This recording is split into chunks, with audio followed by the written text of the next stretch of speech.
आप सभी को राधे राधे। वट सावित्री व्रत की कथा। देवी सावित्री द्वारा अपने पति सत्यवान के प्राण यमराज के वापस छीन लाने के अमर प्रेम और साहस पर आधारित है।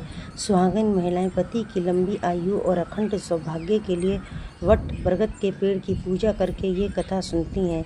मध्य प्रदेश के राजा अश्वपति और रानी मालवी के कोई संतान नहीं थी। राजा ने देवी सावित्री की कठिन तपस्या की, जिससे प्रसन्न होकर देवी ने उन्हें कन्या का वरदान दिया। राजा के घर जन्मी उस तेजस्वी कन्या का नाम सावित्री रखा गया।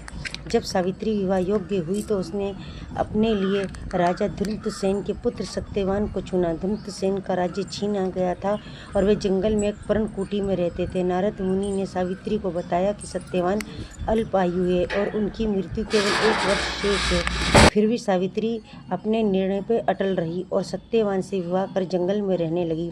विवाह के ठीक 1 वर्ष बाद जब सत्यवान जंगल में लकड़ियां काट रहा था, तब उसके सिर पे भयंकर दर्द हुआ और वह बेहोश हो गया। तभी वहां यमराज प्रकट हुए और सत्यवान के प्राण निकाल कर ले जाने लगे। पति के प्राण जाता देख सावित्री भी यमराज के पीछे पीछे चल पड़ी।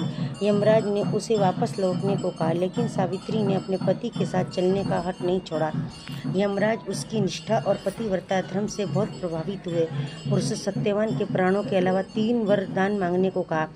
पहला वरदान, सावित्री ने अपने अंधे सास ससुर के लिए राज्य और नेत्रों की ज्योति मांगी, जिससे यमराज ने स्वीकार कर लिया। दूसरा वरदान में उसने अपने पिता अश्वमेध के लिए 100 पुत्रों का वरदान मांगा। तीसरा वरदान, खुद के लिए सत्यवान से 100 संतानों की मां बनने का वरदान मांगा। चतुर सावित्री ने इन सब वरदान के माध्यम से अपने पति सत्यवान का ही जीवन वापस मांग लिया। सावित्री की बुद्धि और पति भक्ति के आगे यमराज को झुकना पड़ा। उन्होंने हार मान के सत्यवान के प्राण उसके शरीर में वापस लौटा दिया।